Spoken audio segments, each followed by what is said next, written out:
and I had I had chosen to design a natural language processing algorithm to predict interview invitations for residency applicants applying to internal medicine residency programs, just using their experiences, so unstructured data formats.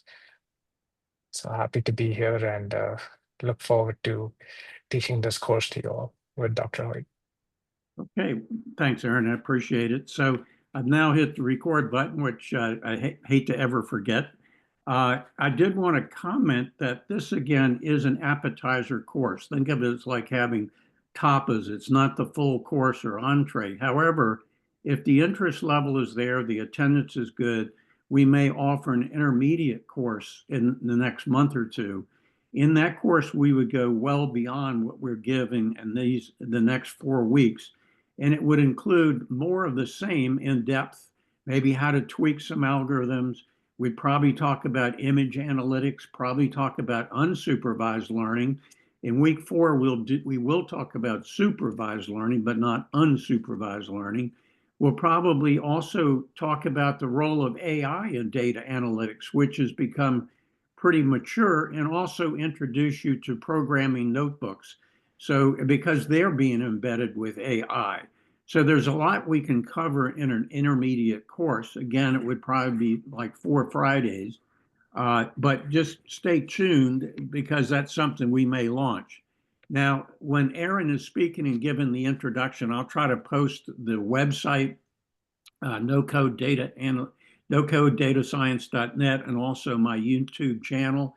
This recording will go on the YouTube channel, and I'm sure a lot of people who can attend tonight will watch that if they can attend. So I wanted to make sure you use the chat option if you've got questions. We'll try to maintain or watch that closely. I hope that if we finish on time, we can go around with this number of people and have you introduce yourself, unmute yourself, say who you are, where you are, what your training is, or what is your current status and your interest level in data science and AI. And by the way, we will be sending out instructions for week number 2. That'll include basically an orange file that gives you the flow diagram of exactly what widgets we'll be testing. So you'll see exactly what we'll see, and we'll let you know where you get the data to load it. And that's fairly simple. So at the end of this, I'll go back over that a little bit, but all that'll be clear in an email to everybody. So without any further delay, Aaron, you want me to go ahead, or you can share your screen and begin. Okay.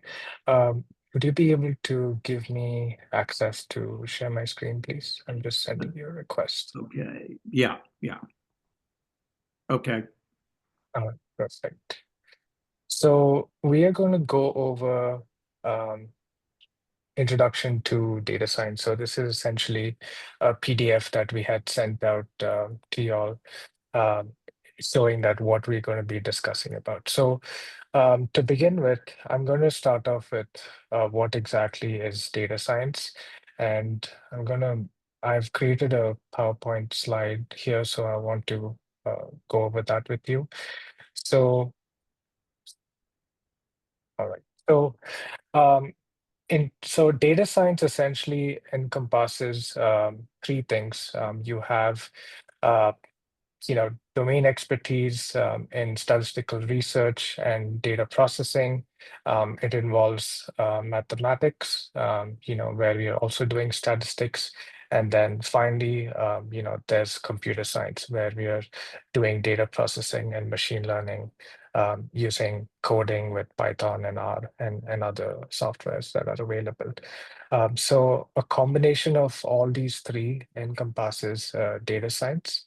So what is actually in the center of data science? So it's actually the data itself that is the most important element in the subject of data science. So it is important to have a very high quality of data in order to get the maximum output and in order to get the maximum results from the program or the model that you're creating. So there's a popular term which we coin as garbage in, garbage out. So if your data set has a lot of missing values, a lot of incorrect values, so whatever you train the model on is going to sort of emulate that training data set. And that might not be accurate when you employ that model in the real world. So that is why it is important to have a good data set that is representative of the population. And when that model is being employed in the real world, it is important to emulate that sample size essentially. So,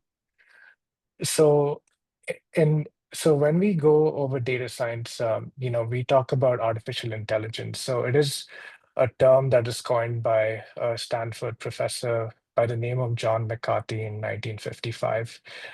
He said that it was the science and engineering of making intelligent machines.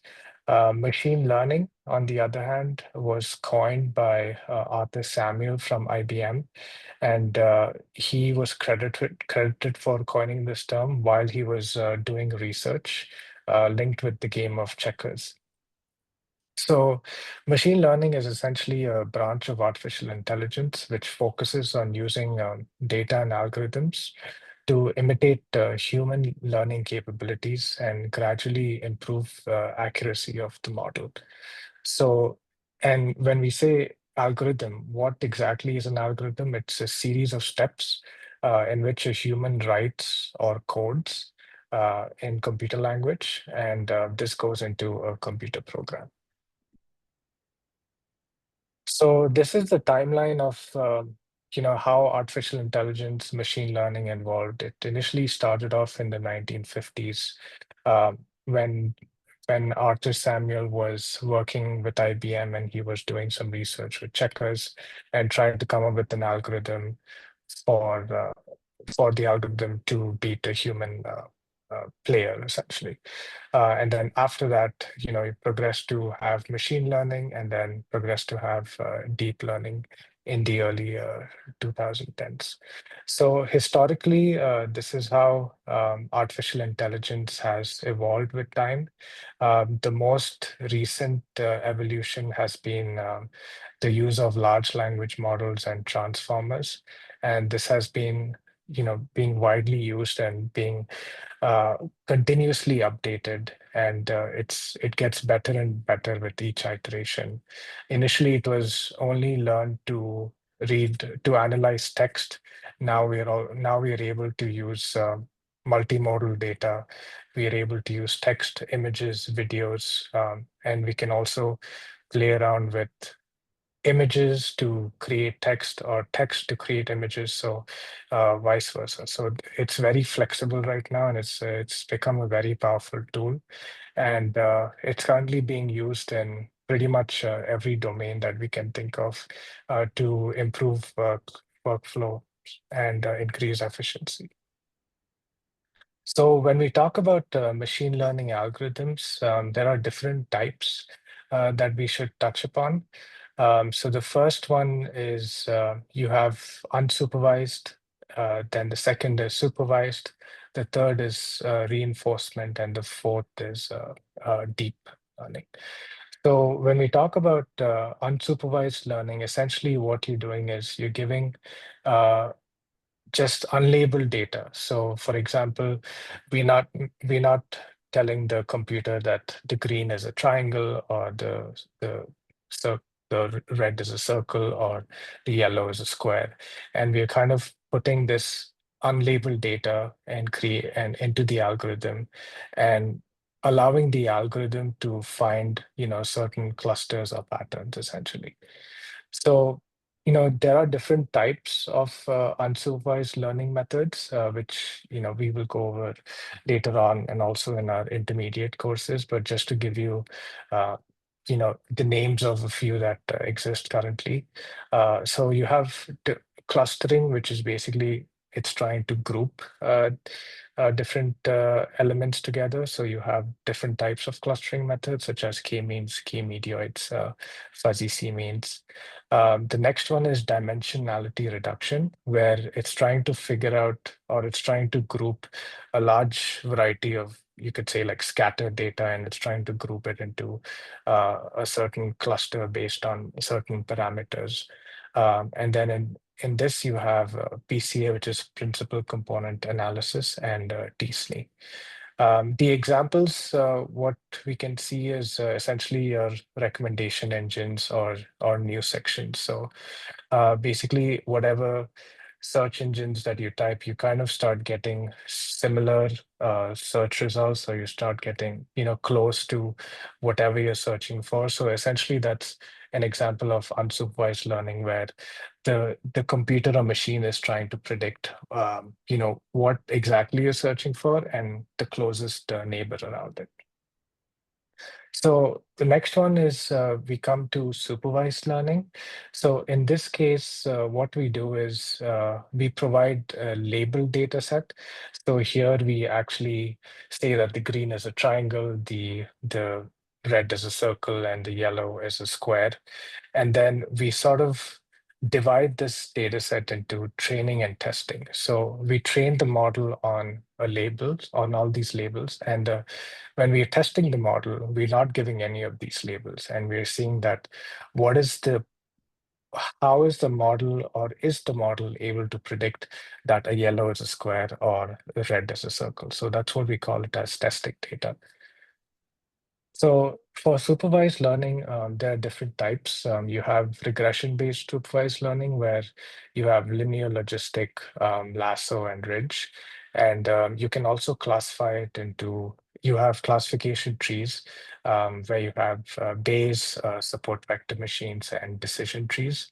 And and in this case, the example would be spam filters in your email, as well as image classification. So, uh, a different or a hybrid of unsupervised and supervised learning is essentially called as semi-supervised learning, where it uses a small portion of labeled data and a lot of unlabeled data to train a model. And in this case, the example that would be speech recognition that we use in our daily use, like Siri and stuff like that.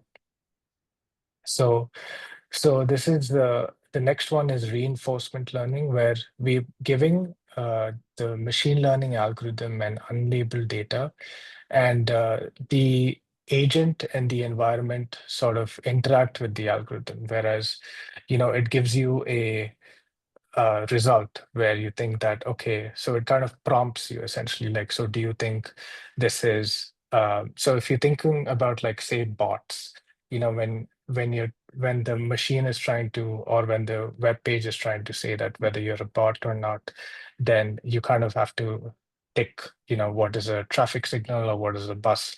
So that is more of a reinforcement learning, where you're actually trying to tell the machine that you're ticking the right object, or if you're ticking the wrong object, then what happens is you get another set of parameters or another set of boxes, and then you have to do it all over again. So that's an example of reinforcement learning. Um, in this case, the different types are Q learning, R learning, and TD learning.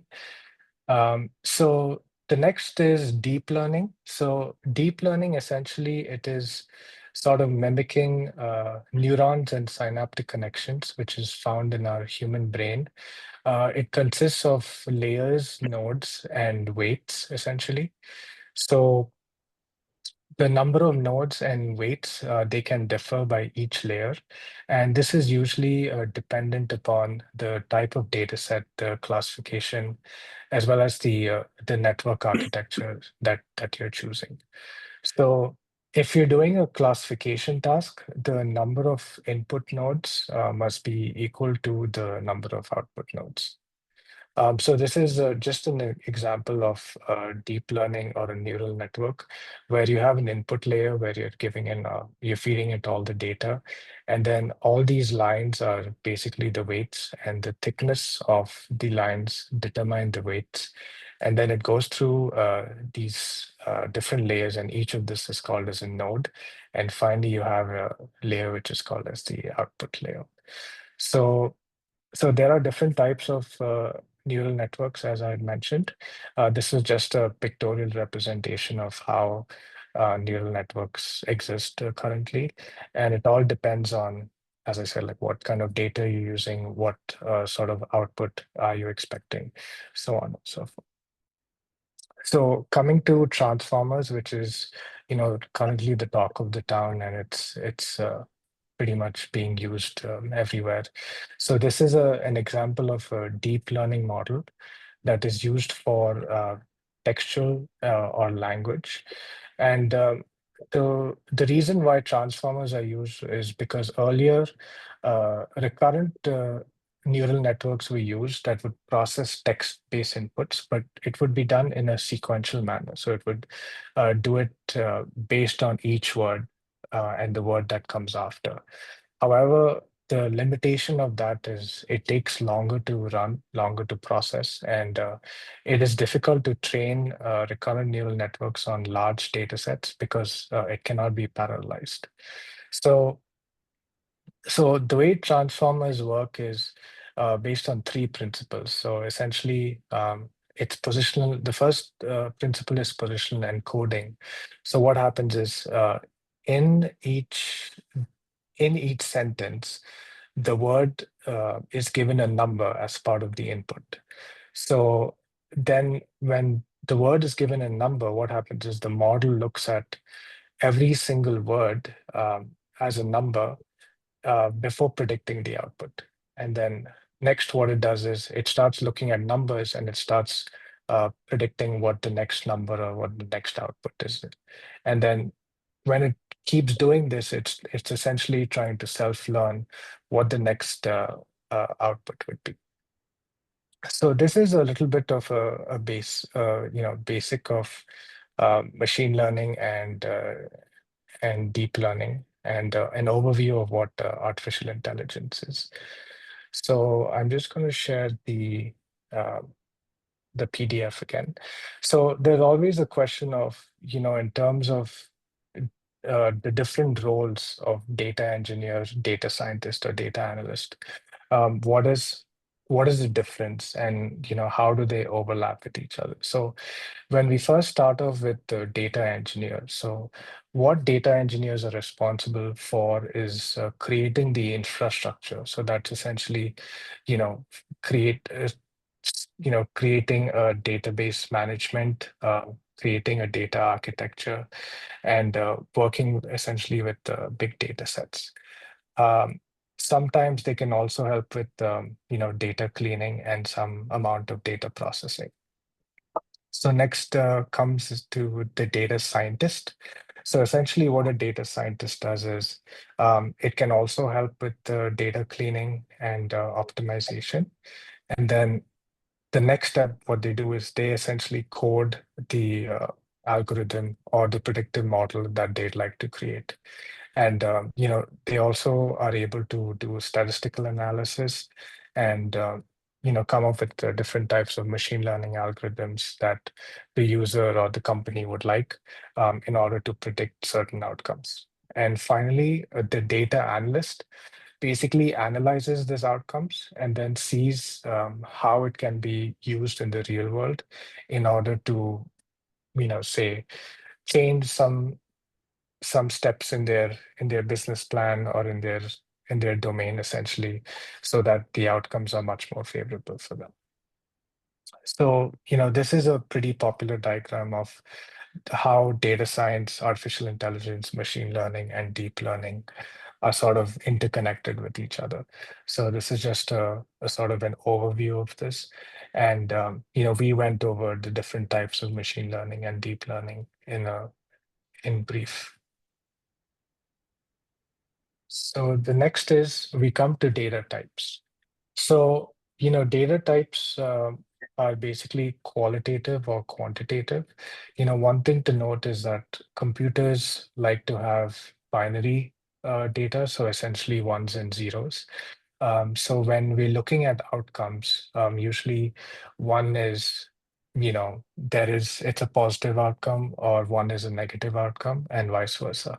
So for example, if you're looking at development of heart disease, then in this case, if you're looking at a positive outcome, then one can be there's no development of heart disease, and zero can be there is development of heart disease. And if you're looking at a negative outcome, then one can be you have developed heart disease, and zero can be no heart disease, essentially. So in terms of data types, you have categorical and you have quantitative data. Categorical data can further be divided into ordinal and nominal. So ordinal is something that is ordered. So if you're looking, so an example of that would be test grades where, A, B, C, D, E. So that's essentially in order from best to last. And in terms of nominal, which is not ordered, it's nationality, which is self-explanatory. In terms of quantitative data, you have continuous and you have discrete data. Continuous is something that can be divided. So that's essentially you can have decimals. And discrete data is where it cannot be divided. So something like number of cats or dogs, since it cannot be divided, that would be considered as discrete data. In terms of measures of central tendency, the three most widely used one are mean, median, and mode. So mean is essentially it's the sum of all the data set values and is divided by the number of values. And the examples is on your screen, as mentioned.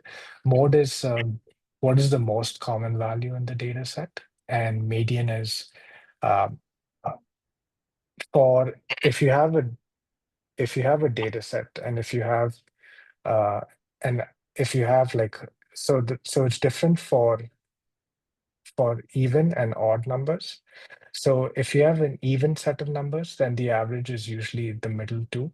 So for example, you know, if it's even, so 6 plus 4 divided by 2. So that will be your median essentially. Um, so so next is we come to understanding data. And Understanding data, you have to first look at your spreadsheet. You have to see if there are any missing values, if there are any values that are not within the mean, median, or mode. If it's deviating from the central tendency. If it is, why is it doing so? Is it something that is erroneous, or that's something, it's just an outlier essentially? Next, we have to look at abbreviations or acronyms, and we have to see if it's uniform within the data set, or it has to be you know it has to become uniform, and you have to sort of manually do it, or you have to search for um, these errors and then correct it. So it is important to load your data set and understand it and look at it thoroughly, because essentially, as mentioned, like if the data itself has errors, then the model that you're creating is also going to be based on those errors, and your outputs may be entirely different than what you're expecting. And furthermore, if you're not aware of these issues and you happen to create a model and then you employ it in the real world, then there will be a lot of discrepancy, and that can also have pretty big consequences. So that's why the first step is always important to look at the data set, look at errors, sort of study the data set, clean the data set. And usually this is when it comes to model creation or model development, this is the most time consuming step, but it is also the most important step. So if you have this, you know, done really well, then the next steps, the subsequent steps, become a lot more easier, and in fact, it can become a lot more faster as well. So, in the PDF here, like you see, this is an example of a messy data set where where it's not organized, you can see like the decimal numbers, the numbers after decimal point is different, is unequal. You can see that there are certain missing or incomplete names, such as Buckingham here. And then you also have data that is missing certain elements or certain values. Like for example, here you see it's zero. And there are abbreviations somewhere. Like here you see SM is for small. So it is important to have all of this uniform so that it's easier to move to the next step of creating a model. So once you have the data set cleaned, the next thing you'd have to do is dividing your data set into training and testing data, as I had mentioned earlier. So, and usually it's done in a split, whether you can do it as a 70-30 split or you can do it as a 60-40 split. And then, so when you do this split, it's basically for the model to learn on the trained data set, and basically you're employing it in the testing data set to see how your model is performing. And then next, we're going to be talking about exploratory data analysis, and Dr. Hoyt is going to be speaking about that. Thank you. Thanks, Aaron. So if I can have the screen back, if you'll stop sharing, and I'll start. Sure. Okay.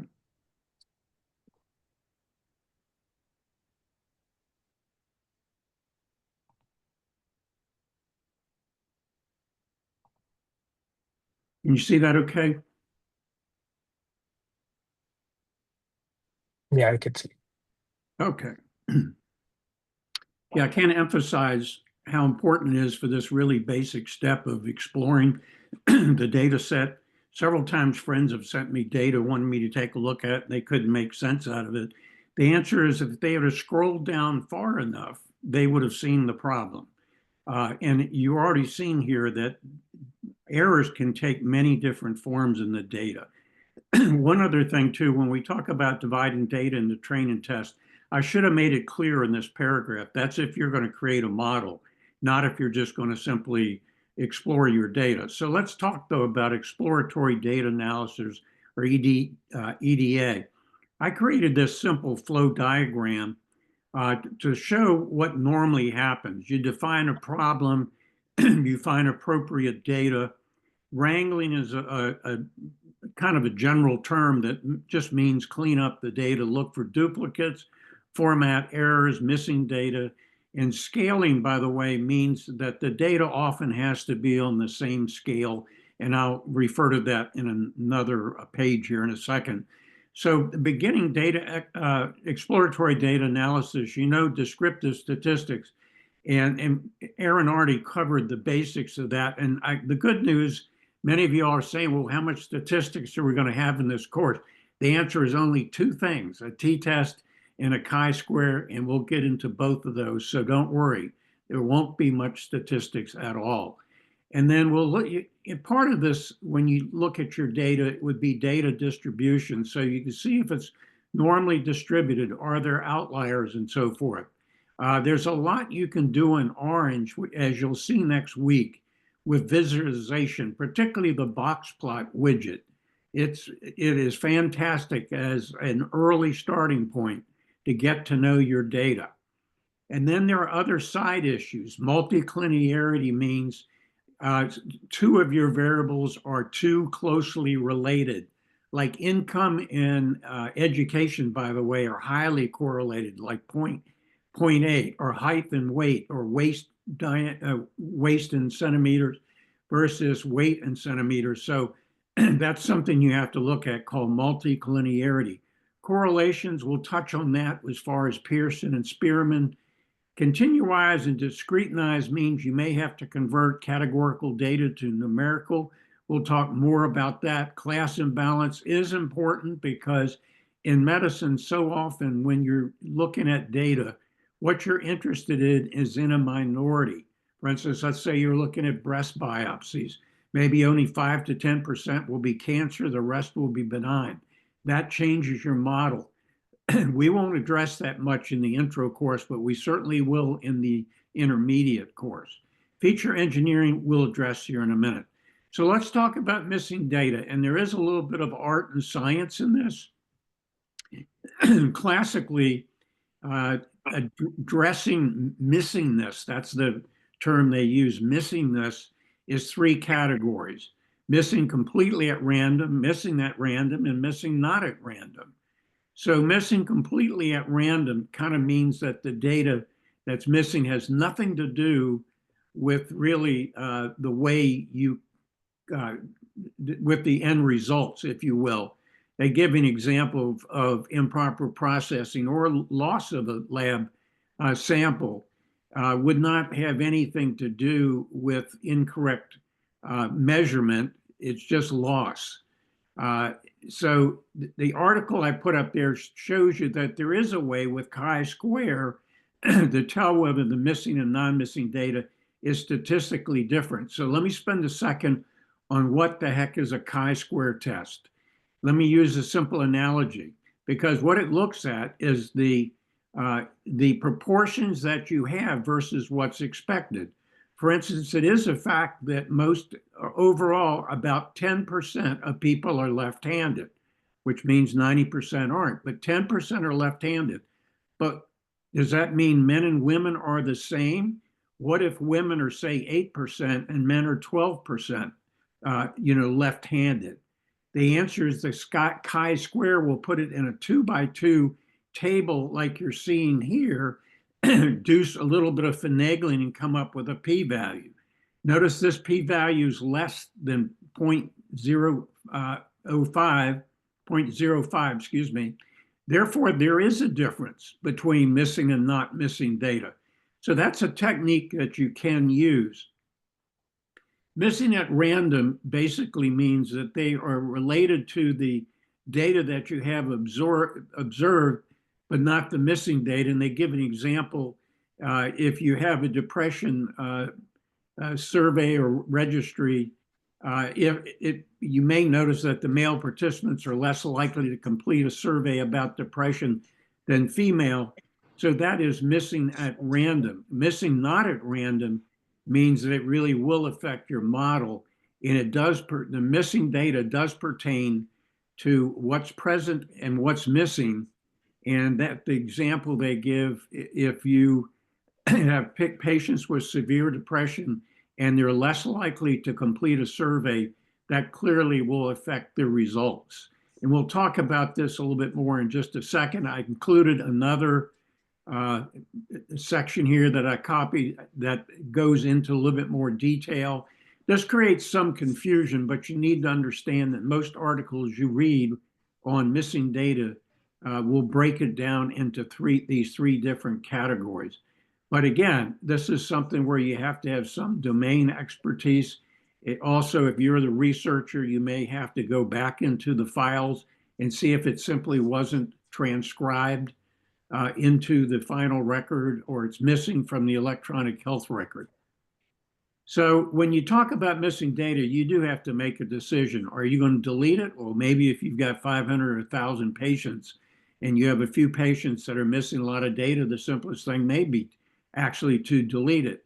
However, in general, when you have a small to medium data set, you hate to delete data unless you have to. If it's logical, for instance, something, the systolic blood pressure is between 130 and 160, you might use the mean or median. But the technique that I think most people like is what's called model-based imputation. And what all that means is you select a machine learning model like a decision tree, random forest, k-nearest neighbor. And what that'll do is it'll go in and look at the patterns, and it will generate a value that makes sense relative to all the other relationships in the data. For instance, if you have a patient with diabetes and hypertension, the correlation between that is about 0.7. So it will go in if you're missing a hypertensive data point in a diabetic. it's going to give you more realistic data because it understands the patterns, if you will. And you can, though, after imputing something, let's say you have a regression model that we'll get into where what you're trying to prove is numerical, like a satisfaction score. You can look at that. You can look at this regression model with and without imputation. If the imputation is successful, then the model results will not change. You can look at a histogram or a box plot before and after imputation, and it should stay, the curvature and distribution should stay the same. Also, you can look at the summary statistics. And lastly, you can look at correlation. In other words, if you imputed and the correlations between variable 1 and 2 stays the same, then the imputation is probably a good imputation. And there are other techniques, but they're really beyond the scope of this intro course. Removing duplicates, you can use the unique widget that Orange has. Outliers, again, a little bit of a judgment call because you have to know what's in the realm of possibility and what isn't, what could be a lab error, what could be a transcription error, and so forth. We'll see in a minute a lady who has a cholesterol of 500 with no heart disease. And so I'll ask any of you all bright people, what does that mean? Is that secondary hyperlipidemia? There's a differential diagnosis for that. So let's talk about, though, what is an outlier. Certainly an easy definition is it's greater than 3 standard deviations. Why? If you look at this chart in the center, you'll notice that 3 standard deviations above and below the mean means it's 99.7% of the data in a normally distributed data set. That's pretty much everything. So if you're outside of that, you're probably definitely an outlier. The other thing that's kind of an interesting trick, but this only pertains to normal distribution. This is an orange box plot of men versus women, their serum cholesterol, okay, and presumably their total cholesterol. So in men, it is pretty normally distributed. You can kind of visually see that even without a histogram. So how do you plot that? First of all, the interquaternary range is from the first to the third quartile, and that happens to be 58 if you do the math from 209 to 268. So what you do if you want to figure out what an outlier range or cutoff or threshold is, you take that 268, you add to it 1.5 times the IQR, which is 58.5, and you come up with 355. Anything above that, that's an outlier. You can do the opposite and subtract it from the first quartile, multiply by 1.5 times the IQR. Anything below 121 is an outlier. So this is important. You'll get the mean and the median in a box plot. You'll get the whiskers, which is the minimum value and the maximum value. Very useful, if you will. And there's a student t-test at the bottom. Orange provides that. So if you say, well, I don't know, is the mean male cholesterol of 239 statistically different than the female? Yep. Look at the P of 0.003. So that's a freebie that Orange provides, and we'll go over that much more next week. Violin plot, I dare say a lot of you all probably not used it, but it's in Orange and it's very useful. It basically just gives you a visual representation that's a little different than a box plot. In this case, the IQR, it really represents the most patients. In other words, if most of your patients are, say, from 220 to 245, then you're going to see this bulge in the violin. So basically, here is, again, the first quartile, the third quartile, the median, the minimum max. And let's scroll down and look at this. The yellow outlines what is accepted that's not out of the normal range. So in the case of the diameter narrowing means all these patients had cardiac catheterization. If they had less than 50% stenosis on cath, they were considered negative. Greater than 50%, that was 1 or abnormal. Now, you and I both know that's kind of artificial. They could have done regression and just put the percent stenosis instead. But this ends up being a good data set for teaching. But notice there's 1, 2, 3, 4 people, women, that are clearly above the range, the three standard deviations, if you will, that are outliers. And this is the lady with 500 and some cholesterol that I suspect has, if it's not a lab error or a transcription error, is a secondary cause. So again, the violin plot is a nice way to visualize it. There's a histogram. Histograms are used for numerical data. If this was a bar graph, these bars would be separated. Also, a scatter plot here is used to compare two numerical variables to see what the fit is. But notice the circle one that clearly doesn't belong there. We're almost done, except Is there a question?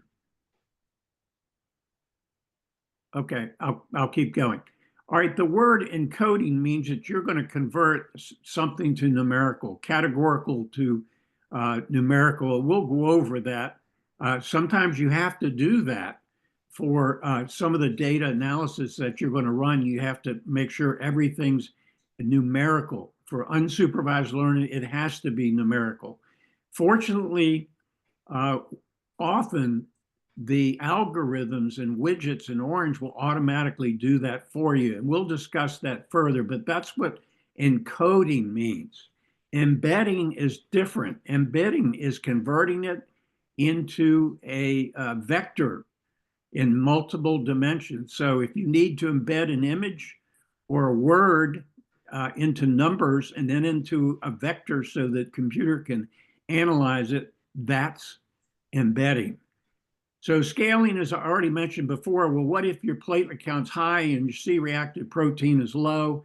You can normalize the data, converting everything between 0 and 1 with a widget in Orange, or you can standardize it where the mean is 0 and the standard deviation could be 1 above or below. And again, unsupervised learning, before you can actually run some algorithms, you not only have to convert it to numerical, but you have to scale them, normalize or standardize them. Why? Because you use distances, and the distances have to be related to each other. You'll see the term feature engineering. There's no great uniform definition, but I say anything you do to the variables, the predictors or independent variables, could be feature engineering. You may delete one, you may add one, you may create ratios like creating a BMI out of height and weight as an example. And generally, believe it or not, simpler models perform better as a rule. So if you have any variables that you can kick to the wayside, that's a good thing. All right, statistics, you will be using feature statistics in Orange, which is a widget that'll give you some basics, not very elaborate, I have to say, but it'll give you the mean, the median, and missing data per column. Correlation is very important and very easy. Pearson, by the way, you use that when you have continuous data and you believe the relationship is linear and it's normally distributed, and many of the data sets we use will be that. You can create a correlation matrix, and if it's color-coded, it'll be a heat map. Now, Spearman is different because it looks at ordinal data, which is ranked variables, and the relationship has to be monotonic, a term you never use. But as one variable increases, the other either consistently increases or decreases. And if there are outliers in the data, you may use Spearman. Value count is just giving you the occurrences of values such as this, 105 Caucasians, and so forth. So these are just terms to make you aware. Univariate means you're looking at one feature. Summary statistics would be an example of that. Histogram could be looking at the distribution of one variable. Box plot, we'll spend a lot of time looking at that. That's used again for numerical data in a good way to look at outliers. Bar charts are used to display the frequency of different categories. So bar charts are for categorical variable. Here's just an example of heart disease, yes or no. Zero or blue means no heart disease. Red means has heart disease between male and female. So looking at this, you can immediately see a lot of women without heart disease, and heart disease is more common in men, just from that one bar graph. Bivariate just means you're looking at two variables. Scatter plot's a good example of that. The red, again, is heart disease. The blue is none. In this particular scattergram, we're looking at age versus systolic blood pressure, and there is a little rise over time. It's not so obvious on this graph, but I asked it to give me a regression line and an R value, and I think I can barely see it, but I think it's roughly 0.4. So scatter plot for two variables. Correlation coefficient, I mentioned Pearson correlation. In orange, you can say, well, I want it for age or whatever, or you can say all. So in this case, I wanted to know what correlates and what was the correlation coefficient for age. For instance, these patients had a stress test. So this is maximum heart rate. There's a negative correlation. The older you are, the less you achieved your heart rate on a treadmill, in other words. Major vessels, in here they use a lot of really old terms like colored. They mean the percent calcification, really, how many coronary arteries were calcified. So with age, that increases. But so you can see how useful that is to look at relationships. Cross tabulation is just looking at two categorical variables by showing counts. Multivariable variate analysis is just what it sounds like. Pairwise plots is if you did scatter plots for every pair of numerical features. Unfortunately, orange only does one pairwise plot. A little pearl, if you're looking for a statistical package that's free, open source, up to date, and excellent, try JASP out of the University of Amsterdam. It's great. We used to teach with that and orange. I'm not going to do that in this course, but it's a great way if you don't have access to SPSS or SAS, it'll do 90% or 95% of what you want. Principal component analysis, Aaron already mentioned. We jokingly in the course call it the trash compactor of data. It will reduce the number of features by combining them, and sometimes that's necessary. Correlation matrix and heat map, this is an example of both combined. So you can see numbers. I'm sorry that the numbers are small, obviously. So as you get more positively correlated, they get more reddish, and more negative gets more bluish. And then you can see the numbers that correlate. Orange doesn't do the greatest job. I created this, by the way, using an AI program in Python. This was not orange because they just don't create as good a looking heat map. Now, resources I'll mention, and we're finishing on time, much to my own surprise. StatQuest is great if you want to look up a statistical or machine learning issue. He has a tremendous number of YouTube videos. He also has a book, I think it's 1995, that goes over it. But this is a great way if you run across something in this realm. By the same token, if you're looking for something particularly more towards AI and neural networks, 3 blue, 1 brown, you might say, where do you come up with that name?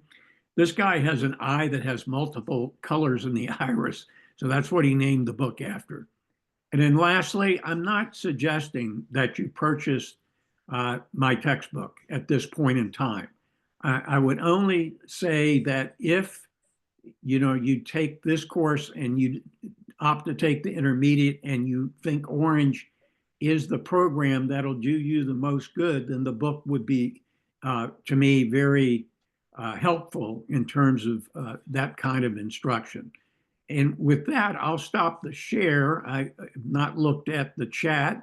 So let me catch up the chat. Then we'll really, it just gives us time to go to open mic night and in a minute and let people introduce themselves and so forth. So let me look to see. Yeah, so there's a question, is there a percentage of missing data that could safely be imputed? That's a really good question. And I think it really doesn't, there's no firm answer to it. It would be what kind of data, how much per patient. In other words, versus how much in the entire data set. And on top of that, some of the newer algorithms like XGBoost can handle missing data fairly well, whereas some algorithms really do poorly with missing data. So we'll cover that. Aaron's already said, yeah, usually 5 to 10%. And I think that's a good rule of thumb. But again, you have to use some clinical judgment. Oh, and Aaron, you've answered some of these. Thank you very much. Yeah, of course. Okay, thanks. As usual, I'm catching up. Okay. Okay. And excuse my borderline laryngitis here. So let's go ahead and let's take advantage of the remaining time to have you all unmute and introduce yourself.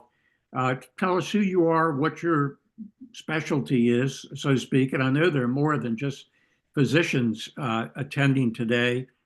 And what's your interest level, and maybe why are you interested in data science and AI? We can do this alphabetically or just in the order. Mark Polar, you want to start?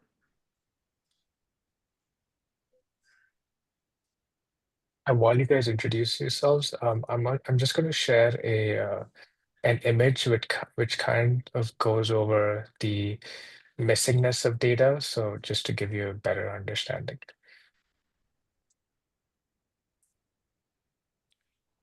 Hi, I'm Mark Polar. I'm an anesthesiologist, interested in clinical research and growing interest in data science and artificial intelligence, just on a steep learning curve. And I'm sorry I was late, so I'll just ask the question I was about to put in the chat as I had trouble connecting. So is the document you've just gone through available for review so I can catch up with the first part of it? Yeah, Mark, let me write your name down and you should probably email me just simply because I'm not positive you're in my master email list. I did not, as you can imagine, I did not memorize it. So let me put my email. Please email me with your contact information Okay. so that I will double It's check. Regardless, I'll send you the handout. Okay.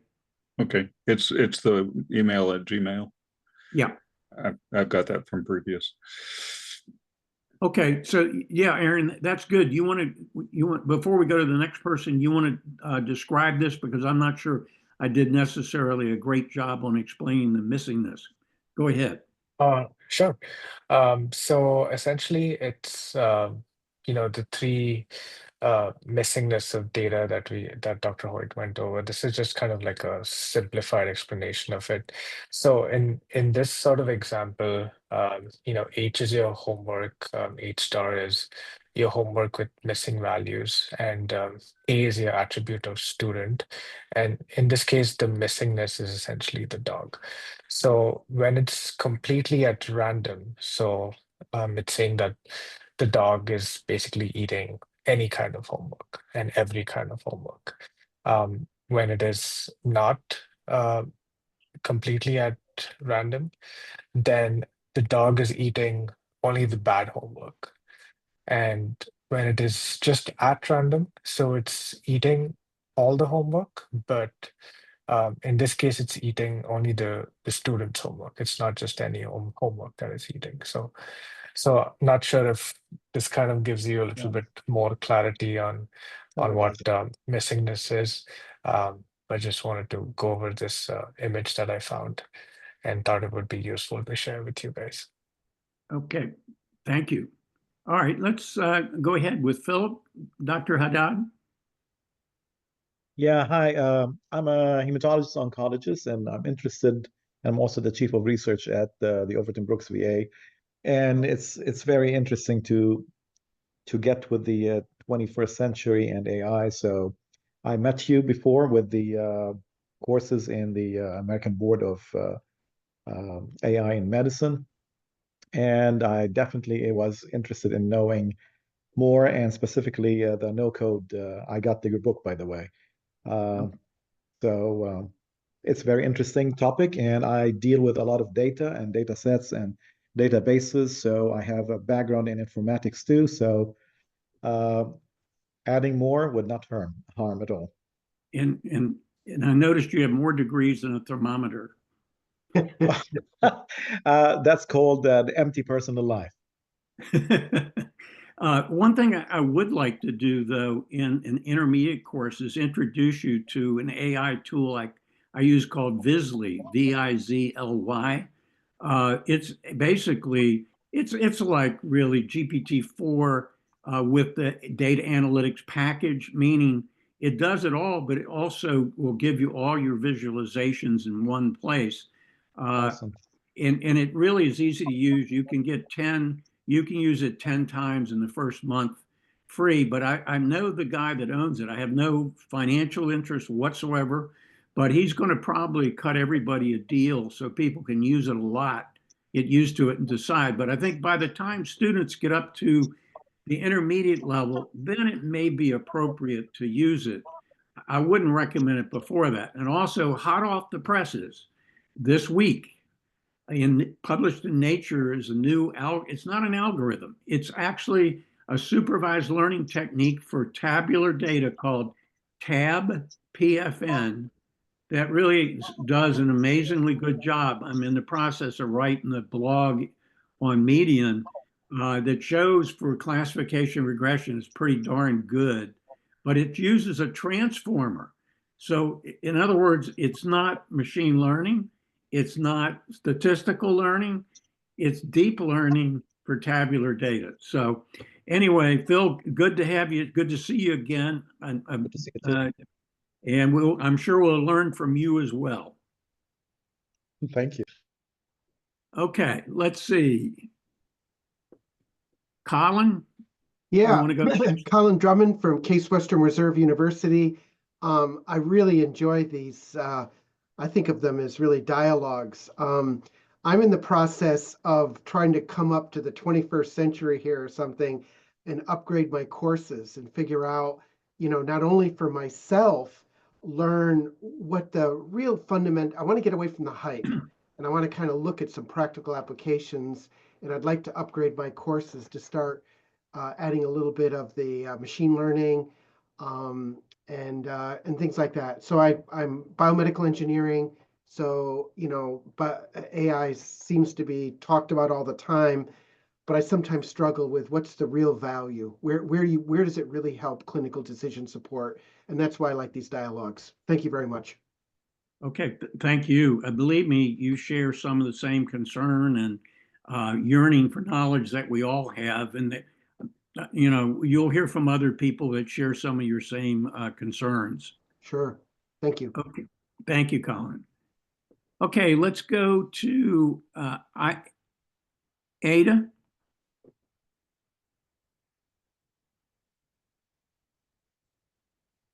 Good afternoon or evening to everybody. Super excited to be here, Dr. Hoyt. I actually signed up for one of your courses, your certificate courses, and in the past, and so just happy to be doing this live. My background is I'm a pediatric ICU physician. I also have a master's in clinical research. Right now, I'm more clinically engaged as the medical director of our ICU in Reno, Nevada. And really have just developed an interest in really understanding what is meant by AI when people use this type of language, understanding exactly what the data, how we use data in order to utilize these tools, and basically just bring my level of understanding where it needs to be so that we can engage with these tools in a safe way with patient care. Great. Well, we really appreciate you being here. And again, I know the pediatric world at many of its outstanding centers is very involved with AI and other areas such as this. And I want to just put in a plug that it's one thing to understand AI. It's even another thing to understand data science with AI, meaning you understand the background, you understand data, you understand data visualization, you can create predictive models. It really will help you with AI. It will also help you when you read an article. you can understand the literature a whole lot better. So we certainly hope even this brief course and maybe a follow-on intermediate will make you a lot more savvy in terms of data science and AI. So thank you for attending. Okay. Carice? Hi, I'm Carice. I am a public health professional. I've been working in medical education for pretty much my entire career, but I fell in love when I went back to school to get my public health degree with biostats, and that's kind of how it led me back to um, just working with these types of things. I'm really passionate about the stories that data can tell, and looking forward to seeing how I could use this for real. I did come to this course by way of the ABAIM course. Don't worry, that doesn't roll off my mouth all that easy either. Yeah. Who was it that said that if you torture data long enough, it'll tell you a story? Somebody famous that I don't remember. But no, it's nice to have you here. And I think you'll see a lot of people with similar interest and background. And certainly, if you're interested in research, you'd really have to know something about data, machine learning, and AI. That's just the way it is these days. So I'm really glad that you're here. Thank you. And let me see if I can get my menu back up here. It's Ronald Coase. What is it? The guy is an economist, Ronald Coase, who said that. Oh, okay. Okay, thank you. Let me see, for whatever odd reason, I don't know. Aaron, can you call the next person? I'm suddenly without, oh, there we are. I'm sorry, I was without a cursor, if you will. Dimple?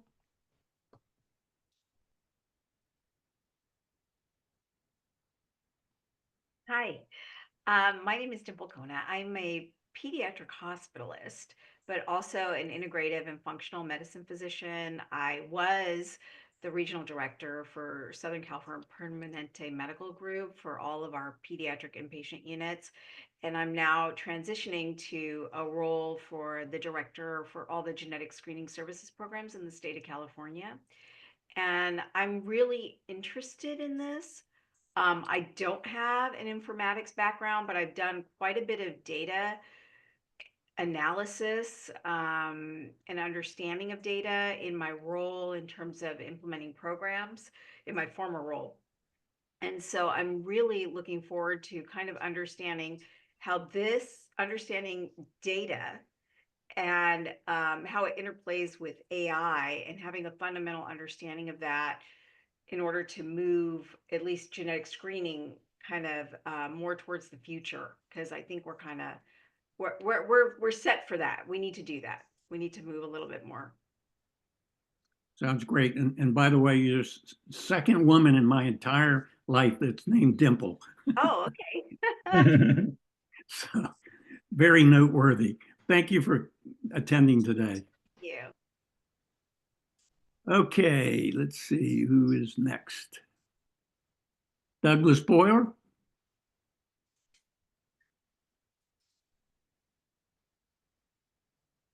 Doug, are you available?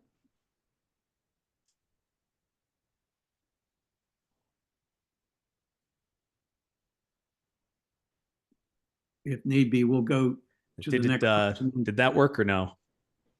Yes. Sorry, just an audio configuration. Thanks so much. Sorry about that. I'm Doug Boyer, boarded in internal medicine and clinical informatics. I'm a regional health informatics officer for the Department of Veterans Affairs. And this is just another step in my continuing lifelong learning. Really appreciate you doing this. And thanks for letting me come on board at such short notice. I really appreciate it. We're glad you're here. And, again, we're all learning together, just like the ABAIM course. Nobody has all the answers. Some of us don't even have the questions. So, we'll have to share our knowledge and our humility both, I think. So great. Let us know again if you have any questions or we can help you in any way. Yes, sir. Let's see. Also, Ada asked, is there a group email that everyone is participating in order to keep in touch? The only thing was the last time I sent out everybody's email, it was in the email to, before that, I actually sent everybody a blind copy. So again, it'll all be in the next email. You can copy that unless you see a better way to do it. But I do have a master list in my Gmail contacts, just so you know. Okay, Jason Lanning? If you Hi, can sir. Can you unmute. hear me? Yep. All right. Hi, sir. So I'm Jason Lanning. I am internal medicine and primary care, active duty Army, transitioning out this summer, and also a graduate student in Texas Tech in healthcare administration. I took the ABAIM introductory course, which is where I got introduced to you, sir, and to this course. And as I'm transitioning into the civilian world, a lot of the jobs that I have an interest in seem to be discussing using AI. So I wanted to have a better understanding of how AI works, as well as improving my data science understanding. So that's where I stand there. So thank you, sir. Yeah, and I remember you because of your Army experience, being that I had 3 years of Army and 17 of Navy, so I've got a mixed background. But no, it's nice to have you here, and I'm glad that you want to be ecumenical, meaning to learn a little bit about a lot of different strategies, because they'll all come in handy, I think. And it really is a giant debate. In fact, even right now, Elsevier is debating whether to allow any AI of any flavor in any process when it comes to publications. So in fact, there's now a consortium that's going to be putting out a policy in about 10 months, recommending to all publishers what they should do or shouldn't do to make it uniform. So just FYI, you're right in the middle of the fray. In other words, this will be a battle in terms of many aspects of AI, particularly the ethical ones, I'm afraid. So you're in the right place. Okay, Jonathan, Abraham.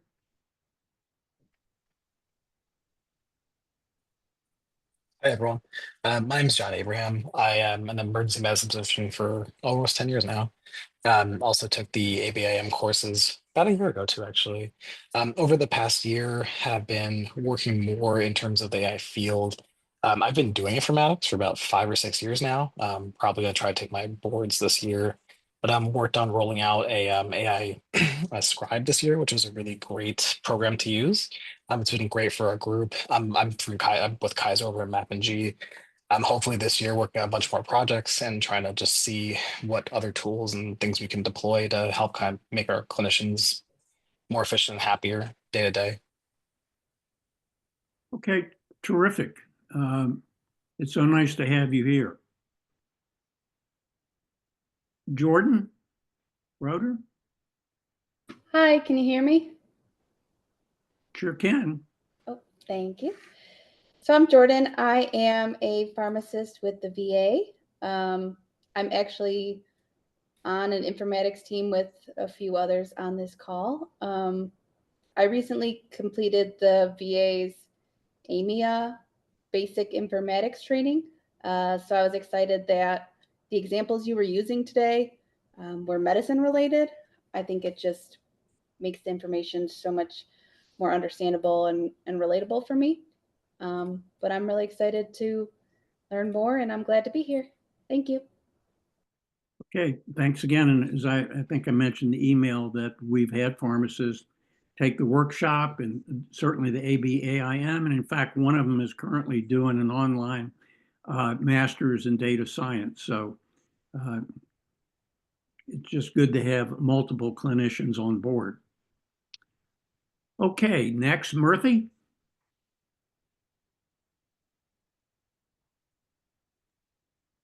Hi, I'm Murthy Suresh.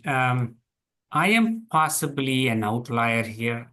I am an IT manager, and I came across your, I think I came across a link that you had posted in, because I was looking at the Orange data mining product, and I said, this is a cool product. I just want to learn about it.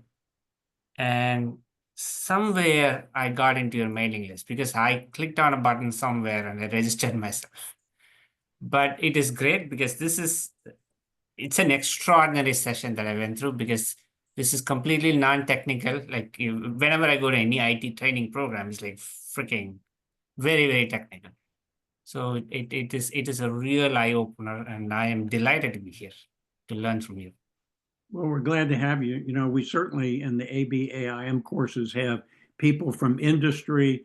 We haven't had many lawyers, but we had plenty of administrators and other people that are sort of allied to clinical medicine, but don't practice it.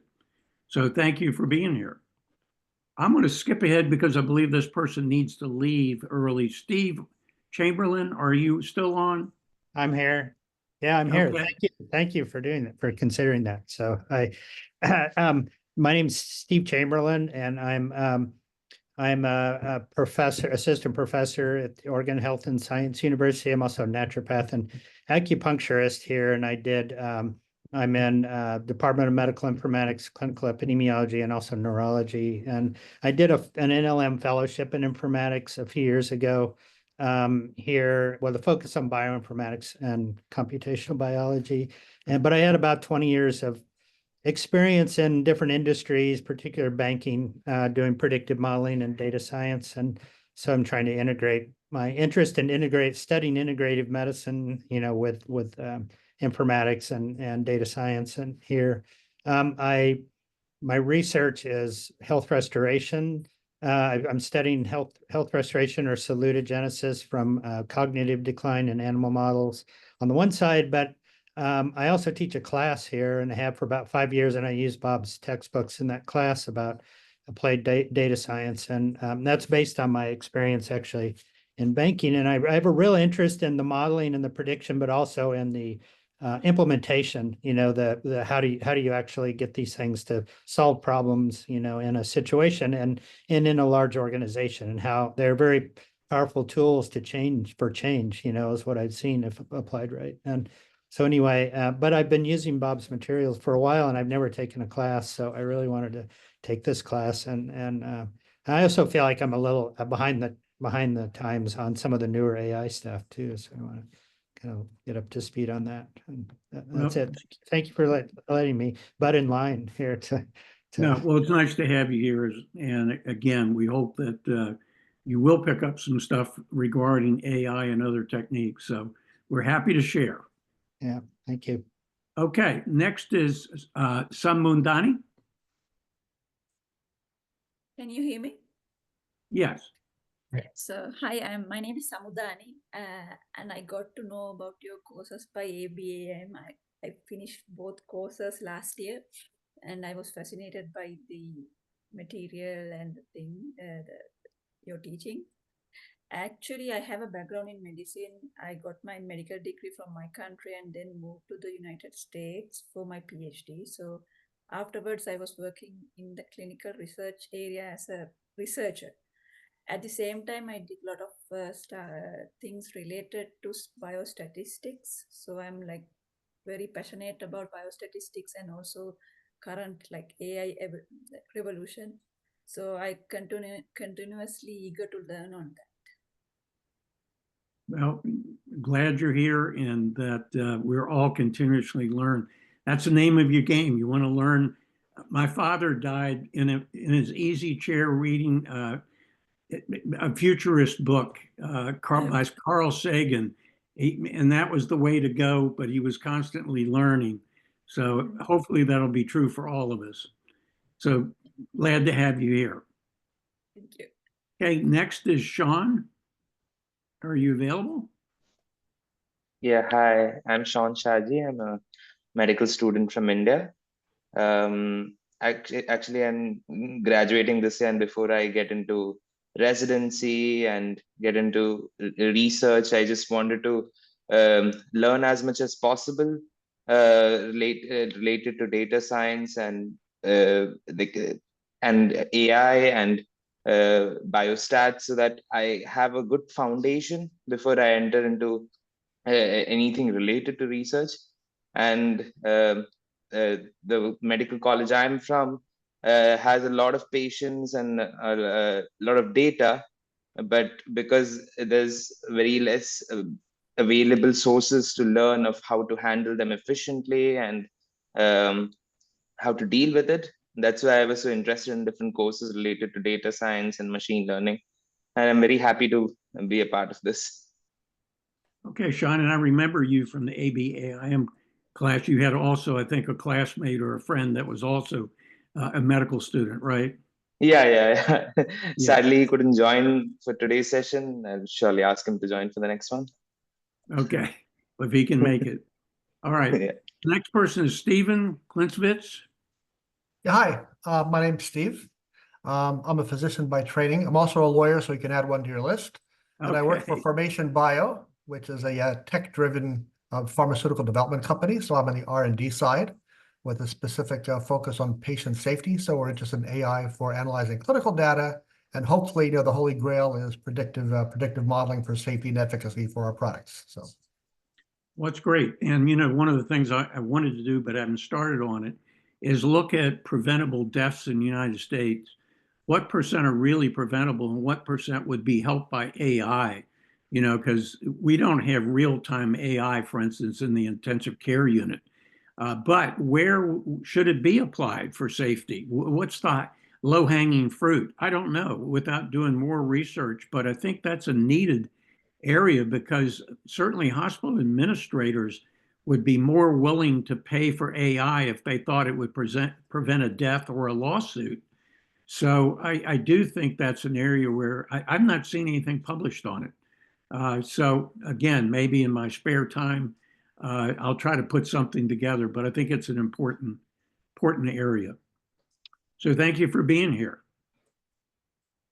And it looks like last but not least is Thane Irwin. Hi, Dr. Earl. Thank you for having us. I'm a clinical pharmacist. I'm in San Antonio, Texas. I met you at the AI class, so that was a good experience and a great, I like the way that the teaching goes and the interaction, kind of a loose feeling, but a learning environment. So I enjoy that. Thank you. As far as AI, your thing of 10 months till there's criteria out is kind of out there. By that time, it's like fluoride in water trying to take it out. I don't know if that may be too late to make any recommendations for change. Yeah, well, you're exactly right. And that was going to be my response to the editor at Elsevier that I deal with. I'd say, well, that's fine, but by then we're going to be using it. Somebody published something in IEEE to suggest that reviewers are already using AI to do a quick review and probably publishing that back to the journal. There is a real fear. It's like everything in AI, it's two-sided. You can point out the benefits. Oh my God, it's going to pick up stuff the reviewers missed. The negative is it may make us intellectually lazy. So Anthony uses that term duality. AI is full of duality, kind of like two edges of a coin. But certainly it's important in pharmacy. It's important, but again, we have to be very scientific in determining when to use it, when not to use it. Because while it gets better, another concern that's not published is over time, AI gets stale. Its results, what's the word? There's a word and I can't remember what it is, but it diminishes over time. Its accuracy diminishes over time. So there's a whole lot. There was an editorial out of Stanford today saying, man, that may mean a lot more human hours watching it, and that could be expensive. So the point is, we all are responsible for taking some kind of role, understanding it, when to apply it, when not to apply it. Machine learning is a lot less controversial, and certainly basic data processing and whatnot is not controversial at all. But again, it's nice to have everybody with a lot of different specialties here. That really adds to everybody's education for sure. Any other, Aaron, any other comments or questions that came out of the chat? No, I don't think so. I think there's just one which says, are there ways to tell whether a researcher tampered with data versus just misinterpreted the data or AI misinterpreted it? That was a question by Jordan. Okay, let So, me just.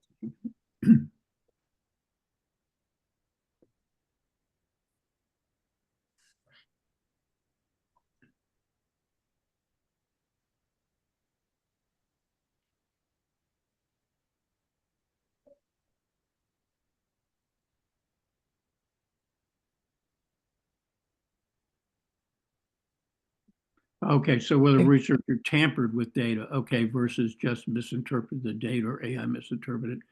No, there isn't. In fact, all the current methods really are not foolproof to pick up AI. I mean, they're just not reliable. And then actually, Philip, it wasn't model drift. There's another term for the accuracy of AI decreasing over time. And it's not reproducibility, it's not consistency, but I just don't remember what it is. But model drift is where the model changes and there's actually data drift and model drift, but we won't get into. Any other questions from the people that attended? I know it's a little later than what we hoped, plus there's a college football game on. But basically, let us know if you have any questions. We'll try to figure out what's the best thing to do with a contact list that we can share. Maybe it is an encrypted list. I'll ask Aaron what the solution is. I have a feeling he has the answer. Of how we can share contact information, but do it confidentially. Any other, oh, by the ways or comments or questions? You'll be getting some more emailed this weekend about what to expect next Friday. Any other comments?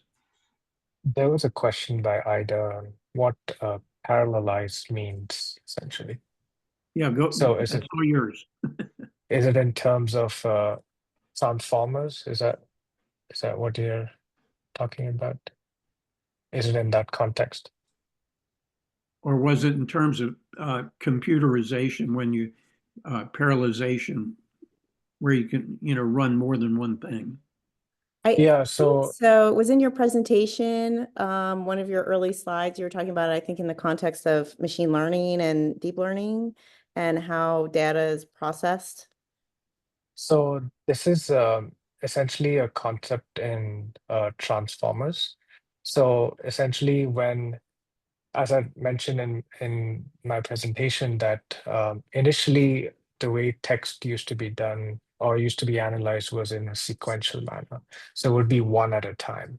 But with transformers, because it's being converted into a numerical format, now it can be done like these texts do not have to be read sequentially because it's all in numerical format. So now it can be done, can be done parallelly, which means that you can have multiple sentences or multiple chunks of text, and that can be sort of analyzed by the model in in more than one way. Essentially, it doesn't have to be done linearly. So that's the meaning of parallelization.